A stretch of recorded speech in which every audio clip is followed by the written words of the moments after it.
Eiffel tower পৃথিবীর সবচেয়ে গুরুত্বপূর্ণ ও জনপ্রিয় একটি ঐতিহাসিক স্থাপনা।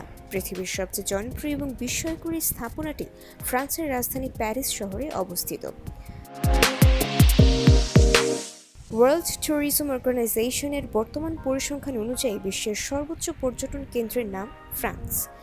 আর এই ফ্রান্স সর্বোচ্চ পর্যটন নগরীতে পরিণতি হওয়ার পেছনে সবচেয়ে গুরুত্বপূর্ণ অবদান রেখেছে যে স্থাপনাটি, তা হলো ফ্রান্সের আইফেল টাওয়ার। কেননা প্রতি বছর প্রায় 7 মিলিয়নেরও বেশি পর্যটক আইফেল টাওয়ার দেখতে আসেন।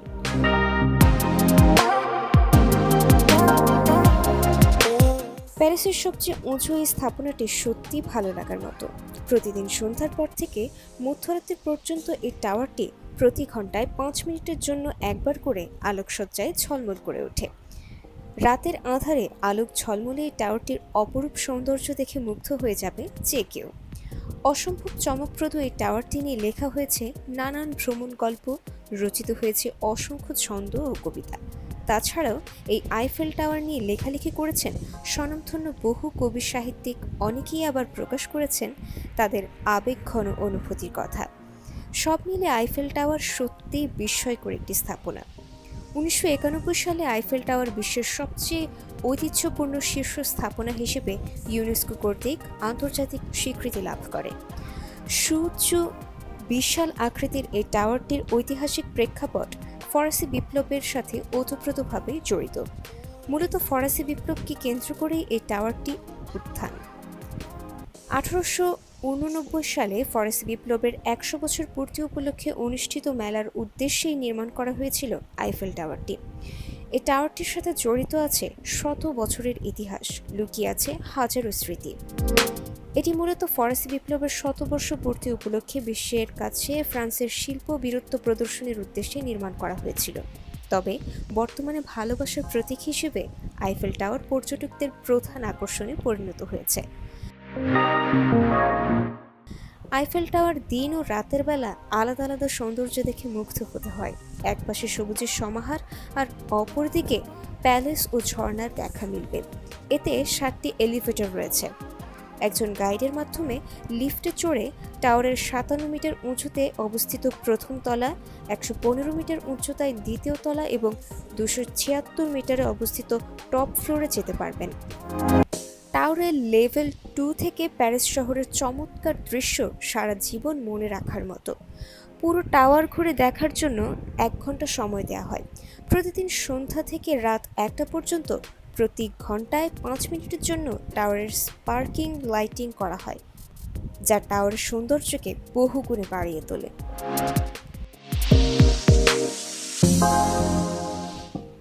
আইফেল টাওয়ারের নির্মাণ ইতিহাস। 10 সেপ্টেম্বর 1889 টমাস এডিসন এই তরুণটি পরিদর্শন করেন। তিনি নিম্নলিখিত বার্তাটি লিখে পরিদর্শন বইয়ে স্বাক্ষর করেন: শ্রদ্ধা জানাই সেই সাহসী প্রতিষ্ঠাতা এবং প্রকৌশলী এম আইফেলের প্রতি। আধুনিক প্রকৌশলের নিদর্শন স্বরূপ এই বিশাল ও মৌলিক সৃষ্টির জন্য, যিনি টমাস এডিসন, বোনভিউ এর মতো বিশ্ববিখ্যাত প্রকৌশলী সহ সকল প্রকৌশলীদের জন্য গর্বের এবং মর্যাদার। ফাদার থিওডোর উলফ টাওয়ারের পাদদেশ এবং চূড়ার বিকিরিত শক্তি পরিমাপ করেন, যা প্রত্যাশার চেয়ে অনেক বেশি ছিল, এবং কসমিক রশ্মি তখনই প্রথম আবিষ্কৃত হয়। 4 ফেব্রুয়ারি 1912 ফ্রান্স রেইচেল্ড নামক একজন ফরাসি দর্জি নিজের তৈরি প্যারাশুট দিয়ে আইফেল টাওয়ারের 60 মিটার উচ্চতা থেকে লাফিয়ে পড়েন এবং মৃত্যুবরণ করেন। 1914 টাওয়ারে অবস্থিত একটি রেডিও ট্রান্সমিটার মার্নেল প্রথম যুদ্ধের সময় জার্মান বেতার যোগাযোগ ব্যবস্থায় প্রতিবন্ধকতা তৈরি করে। 1925 ভিক্টর লাস্টিক নামক একজন শিল্পী টুকরো ধাতব দিয়ে টাওয়ারটি বিক্রি করেন 2টি ভিন্ন কিন্তু সম্পর্কিত সময়ে। 1930 মার্কিন যুক্তরাষ্ট্রের নিউ ইয়র্ক শহরে ক্রাইসলার ভবন তৈরি হবার পর আইফেল টাওয়ার পৃথিবীর সর্বোচ্চ কাঠামোর মর্যাদা হারায়। 1925 থেকে 34 টাওয়ারের 3 দিকেই সিট্রোয়া মোটর গাড়ির জন্য আলোকসজ্জিত করা হয়, যা সেই সময় বিশ্বের সর্বোচ্চ উচ্চতায় স্থাপিত বিজ্ঞাপন চিত্র ছিল। 1940 থেকে 1944। প্যারিস জার্মানির অধীনস্থ থাকাকালীন 1940 খ্রিস্টাব্দে ফরাসিরা টাওয়ারের লিফটে তার কেটে ফেলে। ফলস্বরূপ অ্যাডলফ হিটলারকে পদব্রজের চূড়ায় উঠতে হয়েছিল। তখন এমনটি বলাবলি হতো যে হিটলার ফ্রান্স বিজয় করলেও আইফেল টাওয়ার বিজয় করতে পারেননি। ৩রা জানুয়ারি 1956 টাওয়ারের ঊর্ধ্বভাগ আগুনে পুড়ে বিনষ্ট হয়।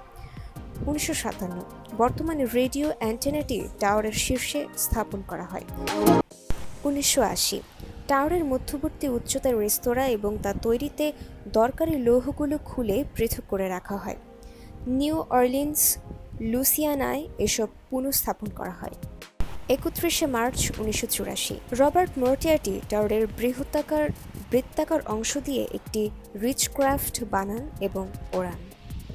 1987 এজে হ্যাকেট আইফেল টাওয়ারের শীর্ষে থেকে প্রথমবারের মতো বাঙ্গি লাম্ফন করেন।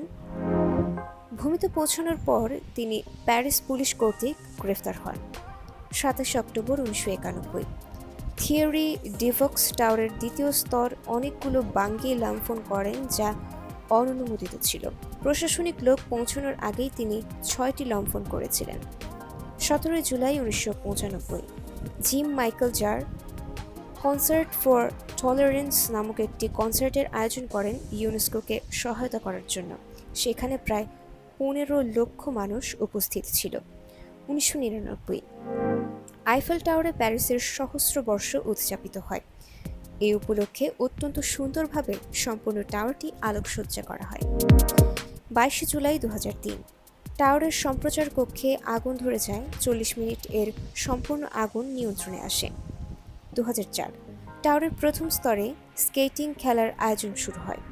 2008 ফ্রান্স ইউরোপীয় ইউনিয়নের দ্বিতীয়বারের মতো সভাপতিত্ব পাওয়ায় আইফেল টাওয়ারে 12টি দেশের পতাকা লাগানো হয় এবং নীল আলোয় সম্পূর্ণ ডুবিয়ে দেওয়া হয়। 14 সেপ্টেম্বর 2010 সম্ভাব্য বোমা হামলার আশঙ্কায় আইফেল টাওয়ার দর্শকদের জন্য বন্ধ করে দেওয়া হয়। অনুসন্ধান চালিয়ে কোনো বোমা পাওয়া না যাওয়ায় পরদিন আবারও তা খুলে দেওয়া হয়। আইফেল টাওয়ার সম্পর্কে উল্লেখযোগ্য কিছু তথ্য। আইফেল টাওয়ারের আরেক নাম ট্যুর আইফেল। ফরাসি ভাষায় টাওয়ারটিকে ট্যুর আইফেল নামে অভিহিত করা হয়েছে। তাছাড়াও ফ্রান্সের মানুষের কাছে এটি টাওয়ারটির মূলত ট্যুর আইফেল নামেই ব্যাপক পরিচিত। বিশাল আকৃতির সুউচ্চ টাওয়ারটির নির্মাতা গুস্তাভো আইফেল। তিনি এই টাওয়ারটির নকশা নির্মাণ করেন। গুস্তাভো আইফেল পেশায় একজন প্রকৌশলী। রেল সেতু নির্মাণ করাই ছিল তার প্রধান পেশা। গুস্তাভো আইফেল টাওয়ারটির ছাড়াও স্ট্যাচু অফ লিবার্টির নির্মাণ পরিকল্পনা এবং নকশা প্রণয়নকারী।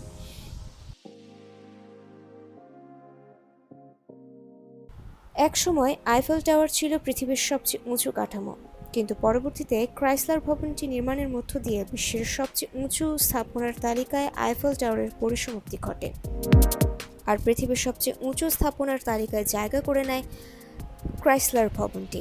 তবে তাই বলে কিন্তু আইফেল টাওয়ারের জনপ্রিয়তা কোনো অংশেই কমে যায়নি, কেননা প্রতিটি প্রাচীন নিদর্শনেরই রয়েছে নিজস্ব স্বতন্ত্র বৈশিষ্ট্য, রয়েছে কিছু নিজস্ব ঐতিহাসিক প্রেক্ষাপটও। 1930 সালে আমেরিকার নিউ ইয়র্ক শহরে ক্রাইসলার ভবনটি নির্মিত হওয়ার আগ পর্যন্ত দীর্ঘ 40 বছর যাবৎ আইফেল টাওয়ারই ছিল পৃথিবীর একমাত্র সুউচ্চ পরিকাঠামো। কথিত আছে আইফেল টাওয়ার নির্মাণে 18,038টি ধাতব খণ্ডকে একত্রে যুক্তকরণের জন্য ছোট বড় মিলিয়ে মোট 2,50,00,000 নাট ব্যবহৃত হয়েছিল, আর এই কাজে নিয়োগ দেওয়া হয়েছিল 300 জন দক্ষ কর্মীকে। বিশাল আকৃতির এই টাওয়ারটি সম্পূর্ণ নির্মাণ করতে মোট সময় লেগেছিল 2 বছর 2 মাস 5 দিন। অনেকেই বলে থাকেন আইফেল টাওয়ারের মোট উচ্চতা 324 মিটার। এখানে একটি বিষয় পরিষ্কার হওয়া আবশ্যক। আসলে মূল আইফেল টাওয়ারটির উচ্চতা 300 মিটার, আর বাকি 4 মিটার হচ্ছে আইফেল টাওয়ারের উপর নির্মিত যে অ্যান্টেনা তার উচ্চতা। মূল উচ্চতাকেই আইফেল টাওয়ারের উচ্চতা হিসেবে বিবেচনা করা হয়। এছাড়া টাওয়ারটিকে আলোকসজ্জা চমৎকারভাবে উপস্থাপনের জন্য টাওয়ারটিতে 336টি প্রজেক্টর সহ 20,000টি বাতি সংযুক্ত করা হয়েছে, আর রাতের আঁধারে সুসজ্জিত এই বাতিগুলোর দীপ্তিমান আলোর কারণেই টাওয়ারটি এত জনপ্রিয়। আইফেল টাওয়ার নির্মাণে ব্যবহৃত ধাতব কাঠামো সমূহের ওজন ৭,৩০০ টন, আর অন্যান্য সব মিলে টাওয়ারটির মোট ওজন ১০,১০০ টন। প্রতি ৭ বছর পর পর টাওয়ারটিকে একবার করে রং করা হয়। সম্পূর্ণ এই টাওয়ারটির রং করতে প্রতিবার ৬০ টন রঙের প্রয়োজন হয়। রং করা সহ টাওয়ারটির সংস্করণমূলক বিভিন্ন আনুষঙ্গিক কাজে কর্তৃপক্ষের সবচেয়ে বেশি অর্থ ব্যয় করতে হয়। ফ্রান্স ছাড়াও বিশ্বের বিভিন্ন দেশে প্রায় ৯টিরও বেশি প্রতিকৃতি নির্মাণ করা হয়েছে এই টাওয়ারটি। তবে এই প্রতিকৃতিগুলোর মধ্যে নেভাদা, মেক্সিকো এবং শেনঝেনে স্থাপিত প্রতিকৃতিগুলো সবচেয়ে বেশি উল্লেখযোগ্য। তবে আসল আইফেল টাওয়ারের সাথে কিন্তু এগুলোর কোনোটিরই তুলনা চলে না। মূল আইফেল টাওয়ারটিতে মোট ১২০টি তরঙ্গায়িত অ্যান্টেনার উপস্থিতি রয়েছে। তাছাড়াও বিশাল আকৃতির চমকপ্রদ এই স্থাপনাটি তৈরিতে প্রায় ৭৮ লক্ষ গোল্ড ফ্র্যাঙ্কস ব্যয় করা হয়েছিল। আইফেল টাওয়ার সম্পর্কে চমকপ্রদ কিছু তথ্য। এই টাওয়ারটি কখনো কখনো প্রকৃত উচ্চতার চেয়েও আরও বেশি লম্বা দেখায়। এই ঘটনাটি ঘটে মূলত লোহার দৈর্ঘ্য প্রসারণের ফলে। পদার্থবিজ্ঞানের ভাষায় বলতে গেলে কোনো কঠিন পদার্থকে তাপ প্রদান করা হলে তা আয়তনে বৃদ্ধি পায়, আর ঠিক এই ঘটনাটির কারণেই আইফেল টাওয়ারের এই পরিদশা। চলুন জেনে নিই। গ্রীষ্মকালে সূর্যের প্রচণ্ড তাপে টাওয়ারটির ধাতব কাঠামো সমূহের ধাতব সম্প্রসারণ ঘটে, অর্থাৎ টাওয়ারটিতে ব্যবহৃত লোহার দৈর্ঘ্য বৃদ্ধি পায়, আর এই কারণে টাওয়ারটিকে কখনো কখনো প্রকৃত উচ্চতার চেয়েও কিছুটা বেশি উঁচু মনে হয়। এছাড়াও টাওয়ারটি মাঝে মাঝে সূর্যের তাপে লৌহ সম্প্রসারণের কারণে কিছুটা হেলে পড়ে, ফলে আইফেল টাওয়ার কখনো কখনো আবার বিদীর্ণ রূপও ধারণ করে বটে। আইফেল টাওয়ার যাতায়াত ব্যবস্থা। টাওয়ারটি ফ্রান্সের রাজধানী প্যারিস শহরে অবস্থিত হওয়ায় সেখানে যাতায়াত ব্যবস্থা খুবই সহজ। তবে পর্যটন মৌসুমগুলোতে ট্রাফিক জ্যামের কারণে সেখানে যাতায়াতের ক্ষেত্রে কিছুটা বিরক্তি অনুভূত হতে পারে, কেননা ফ্রান্সের সবচেয়ে আকর্ষণীয় দর্শনীয় স্থানগুলোর মধ্যে বেশিরভাগই প্যারিসে অবস্থিত হওয়ায় সেখানে অনেক পর্যটক ভিড় জমায়। আর এ কারণে পর্যটন মৌসুমে অন্যান্য সময়ের চেয়ে একটু বেশি ট্রাফিক জ্যাম লক্ষ্য করা যায় এই শহরে। তাই বিশেষ করে পর্যটন মৌসুমে প্যারিস ভ্রমণের উদ্দেশ্য থাকলে কিছুটা বেশি সময় বিবেচনা করে ট্যুর প্ল্যান করাটাই বুদ্ধিমানের কাজ। আইফেল টাওয়ারের সবচেয়ে নিকটস্থ স্টেশনের নাম the Champ de Mars Tour Eiffel metro station. Eiffel tower থেকে এই স্টেশনে হেঁটে যেতে সময় লাগে ১৫ থেকে ২০ মিনিটের মতো। আইফেল টাওয়ার সম্পর্কে আরও কিছু গুরুত্বপূর্ণ তথ্য। আইফেল টাওয়ার কখনো বন্ধ থাকে না। বছরের পুরো সময় জুড়েই মুখরিত থাকে আইফেল টাওয়ার নগরী। তবে আইফেল টাওয়ার পরিদর্শনের ক্ষেত্রে বেশ কিছু নির্দিষ্ট সময়সূচি রয়েছে। আইফেল টাওয়ারের আলোকসজ্জা পরিদর্শনের সময় বিনা অনুমতিতে ছবি ধারণ করা সম্পূর্ণ নিষিদ্ধ। আইফেল টাওয়ার পরিদর্শনের নির্ধারিত সময়সূচি ১৫ জুন থেকে ১ সেপ্টেম্বর পর্যন্ত। আইফেল টাওয়ার পরিদর্শনের সময় সকাল ৯টা থেকে মধ্যরাত্রি পর্যন্ত। তবে নির্ধারিত তারিখ ছাড়া বছরের অন্যান্য সময় সাধারণত সকাল 10টা থেকে রাত 11টা পর্যন্ত টাওয়ারটি পরিদর্শনের ভেতরে যাওয়া যায়। পর্যটন মৌসুমে দর্শনার্থীদের ভোগান্তি কমাতে আইফেল টাওয়ার পরিদর্শনের সময় বাড়িয়ে দেওয়া হয়। আইফেল টাওয়ারের টিকিট দুটি উপায়ে সংগ্রহ করা যায়। প্রথম পদ্ধতিটি হলো সরাসরি আইফেল টাওয়ার থেকে টিকিট সংগ্রহ করা, অন্যথায় দ্বিতীয় পদ্ধতিটি হলো অনলাইনের মাধ্যমে আইফেল টাওয়ারের টিকিট সংগ্রহ করা। মূলত এই দুটি পদ্ধতিই আইফেল টাওয়ারের টিকিট সংগ্রহকরণের বর্তমান কার্যকর উপায়। আইফেল টাওয়ার পরিদর্শনের জন্য কোনো নির্ধারিত ধার্য মূল্য নেই, বরং আইফেল টাওয়ার পরিদর্শনের জন্য প্রয়োজনীয় টিকিটের ধার্য মূল্য নির্ধারিত হয় পরিদর্শনকারীর বয়সের হিসেব অনুযায়ী। তবে এক্ষেত্রে একটি বিষয় হচ্ছে ৪ বছরের কম বয়সী শিশুদের জন্য আইফেল টাওয়ার পরিদর্শনের ক্ষেত্রে কোনো প্রবেশ মূল্য পরিশোধ করতে হয় না। সুপ্রিয় দর্শক, আমাদের ভিডিওটি ভালো লেগে থাকলে কমেন্ট করে জানাবেন। আর নিত্য নতুন সব ভিডিও পেতে আমাদের পাশেই থাকবেন, চ্যানেলটি সাবস্ক্রাইব করবেন। ধন্যবাদ।